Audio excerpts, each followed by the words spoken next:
I have always been interested in area locked accounts. Ever since Swampletics was established, and even before that, players have been creative in making their very own game modes. The attractiveness of locked accounts is that you have limited in-game content and have to come up with inventive ways to play the game. But the problem is, everything's already been done. But that sparked an idea that might change the way I play the game completely. I've decided to come up with an area locked account that is able to unlock a few areas around it. 3 areas to be exact. And while studying the map of old school RuneScape, I think I came up with the perfect starting area. Kandarin. Now, before you blow up the comments saying this has already been done, someone did this already, copycat, blah blah blah, hear me out. This is a little bit different. Not only will I have 3 other areas surrounding Kandarin that I can unlock, but I will be doing everything as a hardcore Ironman. And in this series, the hardcore status matters until the very end. Right, now before we get started in Kandarin, we do have a few prerequisites that we have to complete. 1 dead rat, chicken dead, thanks for your sacrifice. Raw beef, marvelous. We are gonna need a saw. Hello. Do you want to play a game? No. What a weirdo. Druidic ritual done. We can now train Herblore. It's time to get a Slayer task. I'm really hoping that we can get a Slayer task that's within Kandarin, but let's see. Oh, we gotta talk to him first. We got assigned rats. How great is that? Okay, we will be able to complete the rat task within Kandarin. These last 2 items are going to be a little weird, but just sit tight, trust me. It's 1 swamp tar and 1 yellow dye. Both of these items are needed for the Eagle's Peak quest, and that's so we can unlock box traps and be able to use them. Once we're in Kandarin, we will only have to leave 2 more times. Once for Biohazard quest, and 1 more time to make a barrel of naphtha for both Regicide and Morning Ends Part 1. Before we head to Kandarin, I wanted to get you guys a little bit involved, so I want to poll something. Should I be able to start Dragon Slayer? This will allow me to make anti-fire potions and use the anti-dragon shield. There will be 3 options in this poll. 1, start Dragon Slayer and be able to use anti-dragon shield and make anti-fire potions. 2, start Dragon Slayer and only be able to make and use anti-fire potions. Or choice number 3, which is no starting Dragon Slayer, which means I would not be able to use the anti-dragon shield and I would not be able to make anti-fire potions. The link for that poll is in the description. The unlockable areas are as follows. Feldip Hills, which can be unlocked by completing Monkey Madness 1. Karamja, which can be unlocked by getting 99 Hunter. And Tyranwin, which can be unlocked by getting a Fire Cape and unlocking the rest of Mortal Wreck. Having these 3 unlockable areas gives us the ability to explore new content and find new ways to play the game. I'll be playing the account to its fullest. That means going for 99s, filling log slots, and obtaining best in slot gear. All of this while keeping my hardcore status. Okay, now we start. As you can see, the bank is completely empty except for the couple items that we needed. And as we start, this is what the stats are looking like. That's 5 thieving. We can now steal from cake stalls. I'm just trying to get the food situation figured out since, you know, we're hardcore and all that. We don't want to die. And I do want to get some early hit point levels. And again, just so we don't die. By the way, in the description below, I have provided links for the Kandarin only map and the rules for the series as well. So if you want to check those out, make sure I'm following them or follow along with me. The links are down in the description below. One thing we really need to do is train range because we are limited to what we can do with magic at the moment since we don't have a rune shop to go to. So in this shop here, there's bronze arrows for 1 coin, which is amazing. I just bought an iron axe and I have a knife in the bank, so I'm not going to buy one, but we are going to try and make some money by fletching. Fletching is going to make us a lot of money in the long run, especially when we get to magic logs and we're able to alch them. The money's just going to be pouring in. It's going to be amazing. We just got our first lamp. I don't know what to use it on though, so I think I'm going to use it on Herblore because getting to 38 so that we can make prayer potions as soon as possible is going to be super, super helpful. Since we can get herbs without doing farming, I think Herblore is going to be our best bet, and just try to boost it a little bit. But I don't know. There's really nothing that we need to use it on or have to use it on, so I think I'm just going to put it on Herblore for right now. Man, what a tease. This is horrible. All right, these are going to be the last of the oaks that I sell here. We got about 17k. I could have taken longer and maybe sold, 5 every world, but I didn't want to do that. There was way too many. That got us 42 wood cutting and 35 fletching. We got 17k out of it, a good little bit of starter money.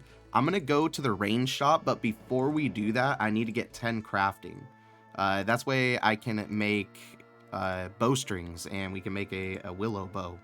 That way we have every single bow we could possibly use until 40. We got 2 bird nests from that, and we also got 42 wood cutting and 35 fletching, which is pretty damn good. I'm gonna go get 10 crafting, and then we're gonna head to the range shop in Catherby. So there's a furnace here off to the side from the bank. The bank's just right there. So this is the closest furnace to a bank, I believe.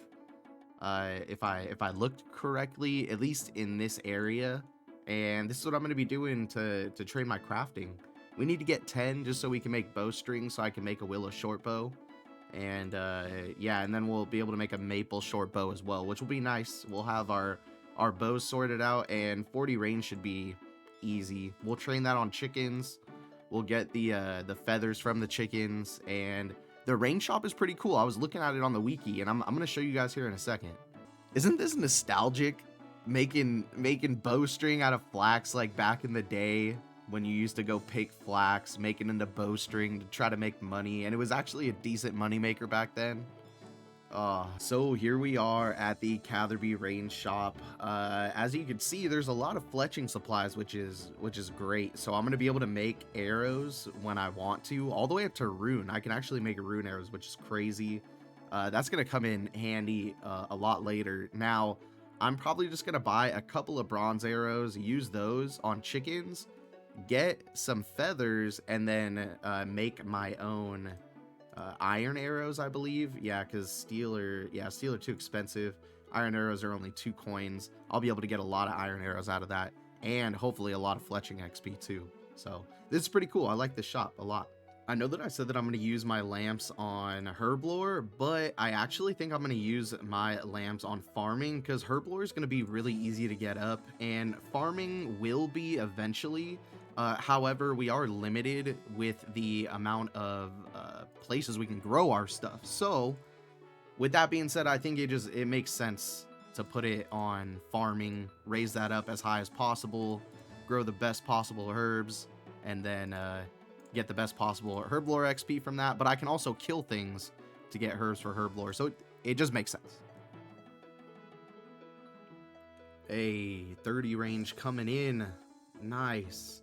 So I've just been killing hill giants, burying the bones. We're up to 17 prayer. I'm actually going to go take a break and go get 50 fletching, because we want to make a maple short bow. That's the only way I can get it at the moment, is by fletching it. So let's go do that. While we grind out this 50 fletching, let's do a brief overview of the areas we can utilize at the moment. First off, we have access to Ardoin, which is split into 2 parts, east and west. Ardoin is the primary place for thieving, as it has multiple stalls to steal from and NPCs to pickpocket. There are only a few shops, but none will be extremely helpful besides maybe selling items to the general store. And the most useful part of Ardoin is most likely going to be the Master Farmer, which will be one of our main sources of seeds for farming. Once we finish Plague City, which actually won't be done until after we unlock Feldip Hills because of a specific item that we do need, we will be able to teleport to Ardoin via runes or teleport tabs once we can make them in our player-owned house. The Castle Wars, Yanil, Tree Gnome Village, and the ZMI rune crafting areas are jam-packed with content. The ZMI altar is where we will be training rune crafting, but it also has some red salamanders above ground, which will be super useful when we are training Hunter. Tree Gnome Village has a couple different NPCs to kill, including level 53 ogres and the lower level 28 hill giants. Yanil has to be one of the most important places in Kandarin. It has a hunter shop, which will be extremely useful in the future, and this is where we will be training our construction, since it's the only portal closest to a bank. However, we won't be able to train construction until we can teleport to our house at least 40 magic. There's the Wizards Guild, which does require 66 magic to enter, but does have 2 incredible magic shops we'll be able to take advantage of. Nightmare Zone will be great for training and a couple different random items from the shop we can utilize, most notable being the herb boxes, which will help us when training herb lore in the future. The Watchtower is located just outside Yanil, which does provide us with another teleport once the quest is completed. And lastly, just outside the bank on the other side of the castle wall is a mining area that has coal, iron, clay, copper, tin, and mithril rocks. Castle Wars is pretty useless other than a quick teleport to a bank. You can also hunt chompy birds to get chompy hats and the pet just outside of Castle Wars. The Smoke Devil dungeon is just outside of Castle Wars as well and has a ton of Smoke Devils in it, which does require 93 Slayer. And like I said before, we will get to Slayer at a later date because it is a little complicated. The Tree Gnome Stronghold has a lot of gnomes, like a lot. But it also has some useful food shops, including the Gnome Restaurant minigame, which is honestly pretty useless to us, but may be cool to check out in the future. It has the closest flax to a bank other than Sears Village. It also has the only way we will be able to train agility until we can access Karamja. Once the Tree Gnome Village quest is complete, we can use spirit trees to teleport to and from the Tree Gnome Village, Gnome Stronghold, Battlefield of Khazard, Feldib Hills, Brimhaven, and Prifddinas. The Piscatoris area offers a bunch of hunter training methods as well as the Eagle's Peak quest. It also has Kraken Cove, where you can kill Kraken, but you need 87 Slayer to kill them. Last, we have Sears Village and Catherby. Sears Village will be a great place to train woodcutting and fletching. It has the closest spinning wheel to spin flax, and our best agility training method until 90. Catherby will be amazing for fishing, farming, and our range/fletching training. It has a great fletching shop with a lot of arrows that we will be taking advantage of. There are quite a few farming patches, including a fruit tree patch near the fishing spots. This is only some of the great things we'll be able to take advantage of in just the Kandarin area. Once we unlock Feldib Hills, Karamja, and Tyranwin, we will have so much content to explore and so many new training methods. 50 woodcutting, and that's 50 fletching coming in. Finally, it really didn't take that long, to be completely honest. It's very AFK and it's very relaxing, so I really didn't mind it at all. Let's make this maple short bow. Let's go finish off 40 range and let's get in that range guild. Okay, that's 40 range taken care of. We now have access to the ranging guild, which is pretty sweet. There's a couple of different shops in there, so let's go explore. Our first time entering the range guild. Okay, so let's trade this guy. I need a coif, and I'm gonna need these van braces as well. These are gonna be our best in slot for range. There's really nothing else here at the moment until obviously we get better gear. With this shop, we do have access to a lot of fletching supplies. I looked at all these shops before we started, but I need mithril arrows for the quests because we don't have magic. So I'm going to be making mithril arrows, and we'll be fletching those. Those are the highest level arrows I can make at the moment. And honestly, looking at the ticket shop, if you didn't know, the Ranging Guild has like a little mini game in it. You get tickets, and there's really nothing useful in here. Maybe the rune arrows later on. I'm gonna have to see how hard it is to get tickets though, because 2,000 for 50 is kind of ridiculous. We're down here in Witch Haven because this is the only place I can buy feathers in all of Kandarin. So if I don't want to kill chickens to get the feathers, I got to come down here, which is fine. It's really not that far out of the way. And we should be able to get, I think it's called Slug Menace, out of the way and get that fishing level. But I think we need like 15 before we can do that. 25 agility coming in. That is the requirement for the Grand Tree quest, and that's where we're definitely going to stop with agility for now. I will have access to the Karamja agility course eventually, and it just makes more sense to train there than it does to train here.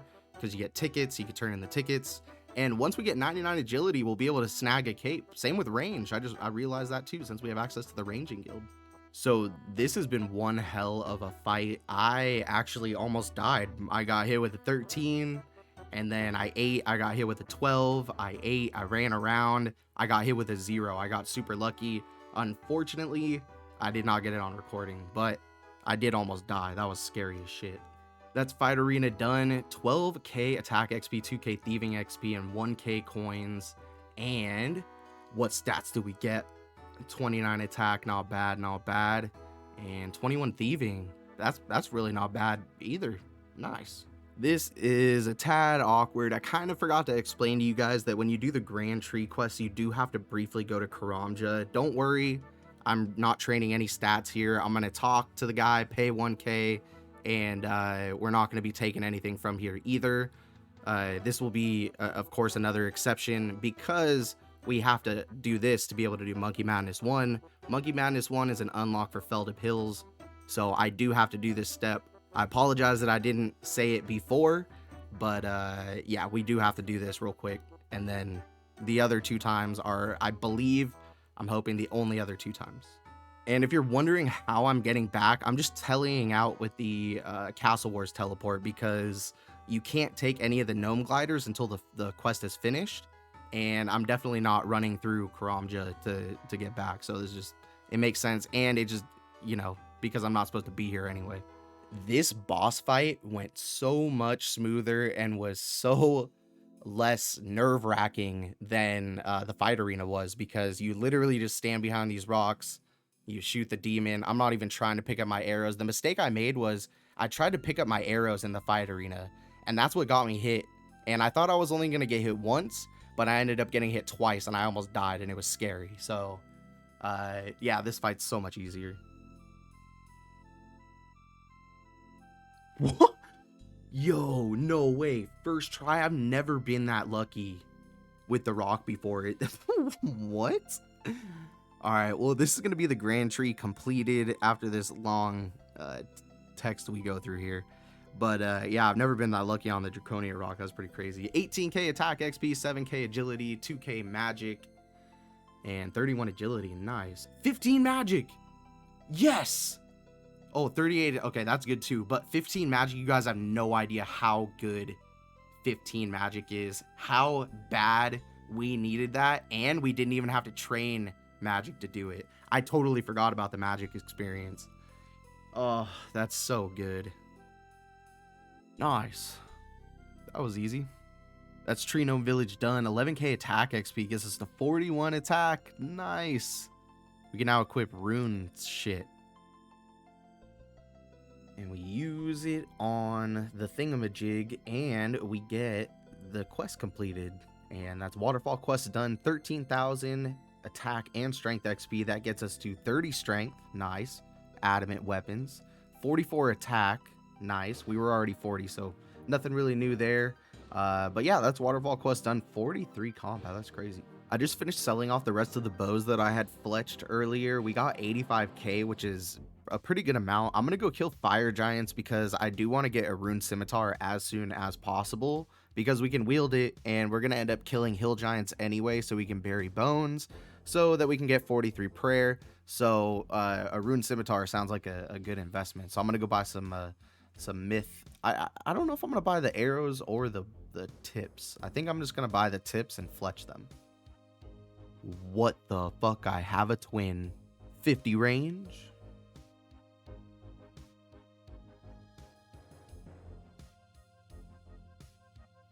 There's no way. No way. I haven't even killed 100 of these guys yet. And we got the rune scimitar. That is crazy. It seems like the RNG on this account might be pretty good. We might be in for a treat. That's crazy. I really hope we don't die. 40 defense coming in. We can now wear rune armor. So that's pretty cool, but we can't get any rune armor for probably quite a bit unless I went to Barbarian Assault. But at this level, it just doesn't make sense. And this early on just doesn't make sense. But I do plan on trying to get the pet from there, because that sounds like a pretty fun grind. And the pet looks so cool. it's huge. Like it just takes up like all of the squares. I've been AFK fishing and cooking for quite a bit, and we got to 47 fishing and 47 cooking, which is pretty nice. We banked quite a bit of food, and this is going to be great for when we do Monkey Madness 1. This will just help out quite a bit. If you're wondering why I have a cat ensign in my inventory, it's because if I get the Dr. Jekyll random, it will give me a super restore, which will be super useful, which I definitely plan on getting my herb lore up to eventually make prayer potions. But if I can eliminate some of that by using these, which honestly I have not gone a single Dr. Jekyll random on this account, I don't believe, so I'm kind of dry on it. But if we can get that, that would be awesome, because I think I can make energy potions pretty soon. Yeah, 26. So I'll be able to make energy potions. I'm not too worried about my running, because I'll just make like a bunch of those, and then we'll be good to go. But for the prayer method, I am, because I do want to get Monkey Madness 1 over with as soon as possible, because there are some really big things that I want to move on to with this account. So that's kind of the goal for right now, is just to get my prayer up and my herb lore up, as well as my farming, which I've been doing just a little bit. Haven't really focused on that a whole lot, but I'm gonna start, I think. All right, yep, potatoes are dead. 50 strength coming in. I think I'm gonna go ahead and get 50 attack, and then work on defense for the remainder of the prayer. We're at 35 prayer at the moment. I think I looked it up when I was at, I don't know, 31, 32 prayer. I need like 2,190 something kills and big bones to get 43 prayer, which is what we are going for. I'm not even clicking properly today, but yeah, so we're going for 43 prayer, and it shouldn't take too long. I've done like over 1,000 kills, I believe, and it's been pretty AFK, pretty easy, not too bad. If you've made it this far in the video, you're an absolute legend. Thank you so much. Please drop that sub and that like button, and comment down below Hill Giant, so that I know that you made it this far in the video. Again, thank you so much. Also comment if you'd like to see this account streamed on Twitch, because I would definitely like to get back into streaming. I did stream for, I don't know, like a year and a half, almost every single day except for the weekends. So I would love to get back into streaming. That would just be awesome, and I'm loving this account build. So let me know down in the comments below if you'd like me to do that, and definitely look out for more videos like this.